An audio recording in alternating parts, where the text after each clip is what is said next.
ఎరా ఎక్కడికి వెళ్ళిపోయావు? గుళ్ళో కనబడలేదు, ఫోన్ చేస్తే కలవడం లేదు. చిన్న పనుండి బయటికి వెళ్ళానన్నయ్య. అవును, ఏమైంది? గుండమ్మకు విషయం చెప్పావా? నేను చెప్తే బాగుండదురా, కానీ నేను చెప్పకుండానే గుండమ్మకు విషయం తెలిసిపోయింది. నువ్వు చెప్పకుండానా? ఎలా?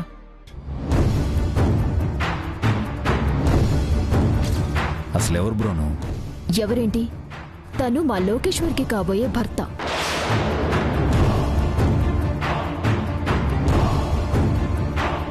అయితే నాన్న నీకు తీసుకొచ్చిన సంబంధం లోకేశ్వర్దా?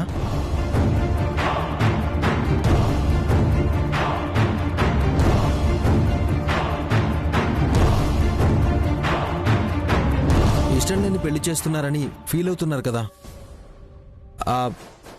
మీ ఇంట్లో ఈ పెళ్లి మీకు ఇష్టం లేదని చెప్పొచ్చు కదా. పెద్దల మాట కాదనలేను.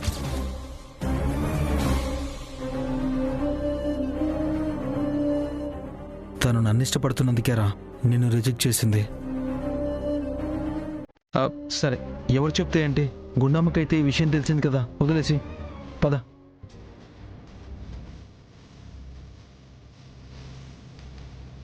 రండిరా, మీకోసం ఎదురు చూస్తున్నాం.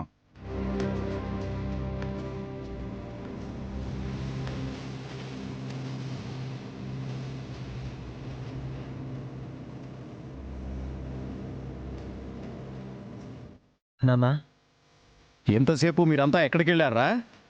అన్నయ్యకి చిన్న పని ఉంటే బయటికి వెళ్ళాం నాన్న. ఇప్పుడు అడగాల్సింది ఎక్కడికెళ్ళి వస్తున్నారని కాదండి, ఎందుకు ఇలా చేశారో అడగండి. ఆ పిల్లే మనల్ని ఏమార్చింది అనుకుంటే మన దగ్గర కూడా విషయాలు దాచిపెట్టేలా వీళ్ళని కూడా మార్చేసింది. అసలు మీరు ఎందుకు ఇలా మాట్లాడుతున్నారో నాకేం అర్థం కావడం లేదు. నీ కాబోయే భార్య లోకేశ్వరి నీ ఆఫీసులోనే పనిచేస్తుందంట కదా, ఆ విషయం మాకెందుకు చెప్పలేదు? బట్టలు కుడతానంటూ మన ఇంటికొచ్చిన గుండమ్మ ఆ ఇంట్లో పెద్దమ్మాయి అని, లోకేశ్వరికి అక్కని మా దగ్గర ఎందుకు దాచిపెట్టారా?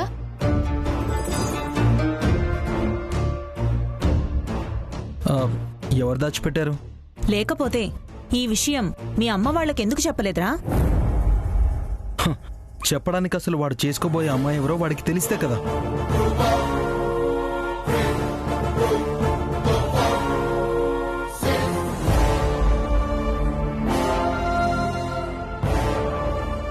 తెలియకపోవడం ఏంటి? ఆ అమ్మాయి ఫోటో చూడమని వాడికి ఇచ్చాం కదా. నేను చూడలేదు.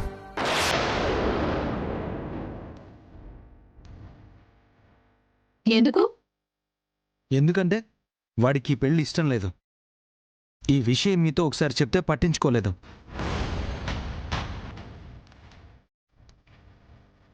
పట్టించుకోకపోవడం ఏంటి? నేను అడిగినప్పుడు మీ ఇష్టమే నా ఇష్టం అన్నాడు కదా. మీ మాట కాదని లెక్క చెప్పుంటాడు బా. అవును, మీ మాట మీద మీ మీద ఉన్న గౌరవంతోనే వాడి పెళ్లికి ఒప్పుకున్నాడు.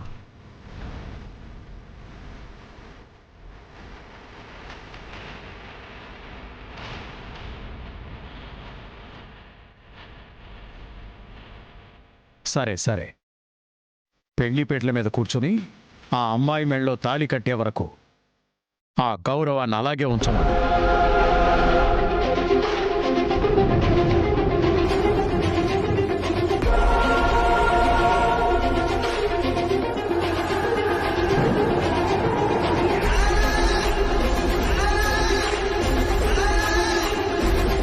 మీ నాన్న ఈ సంబంధం కోసమే మంకుపట్టు పట్టుకుని కూర్చున్నాడే కానీ నీకంటే ముందు ఈ సంబంధం చేసుకోవటం మాకు కూడా ఇష్టం లేదురా.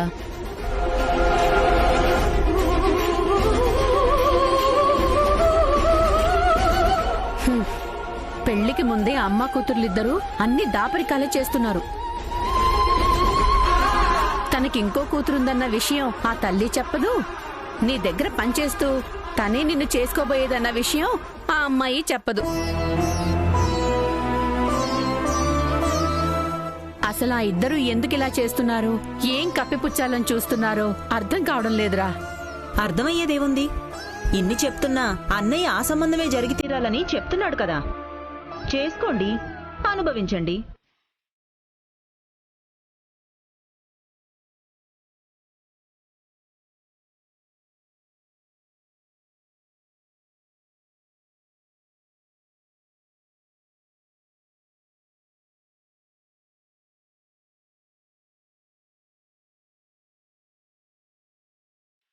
ఎంత కష్టం వచ్చిందిరా అది నీకు?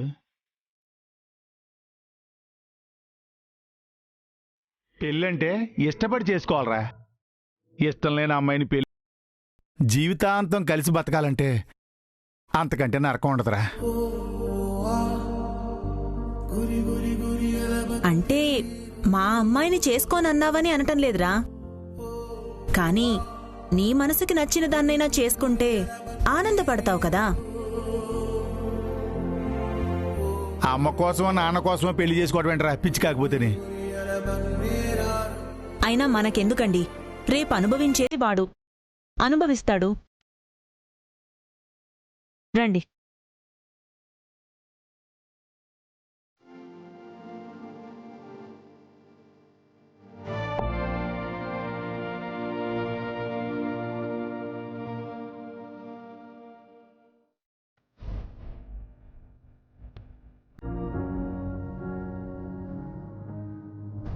వీడికేమో పెళ్లి ఇష్టం లేదు, ఆ లోకేశ్వరి నన్ను ఇష్టపడుతోంది. నాన్నేమో పెళ్లి జరగాలి అంటున్నాడు. ఎలా జరుగుతుంది? ఏం చేయాలి?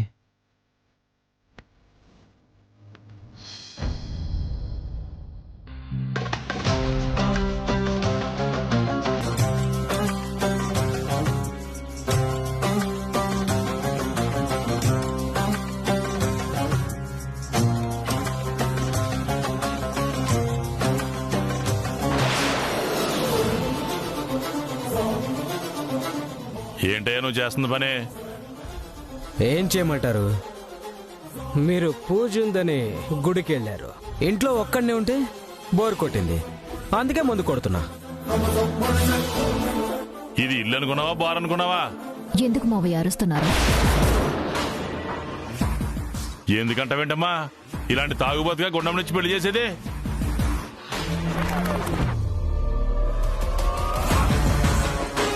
కాకి ఫారెన్ లో ఇవన్నీ కామన్.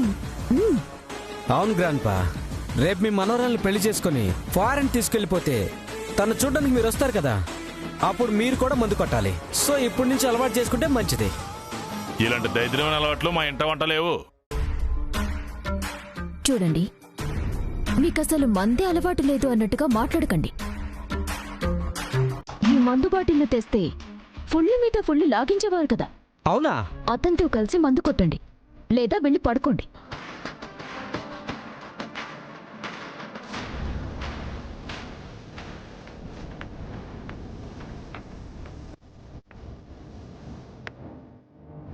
కమాన్ గ్రాండ్పా. మ్మ్.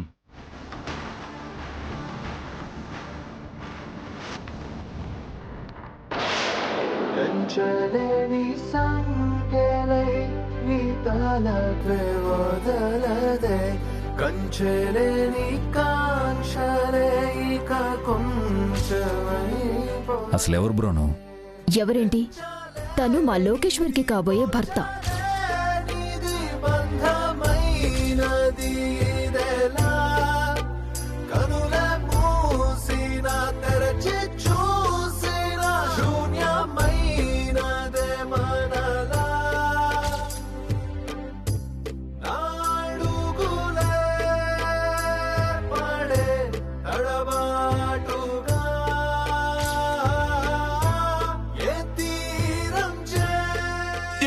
అదేమన్నా నీ లవరా? అవునరా, తన నా మనిషి.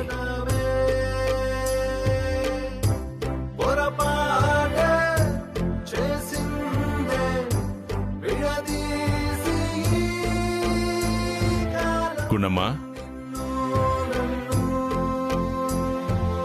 లోకిని పెళ్లి చేసుకునేది ఆదిత్య అన్న విషయం నీకు ముందే తెలుసు కదా తాతయ్య? తెలుసమ్మా. మరి నాతో ఎందుకు చెప్పలేదు తాతయ్య? నాకు తెలిసిన క్షణం నుంచి ఈ విషయం నీతో చెప్పాలని ప్రయత్నిస్తూనే ఉన్నానమ్మా.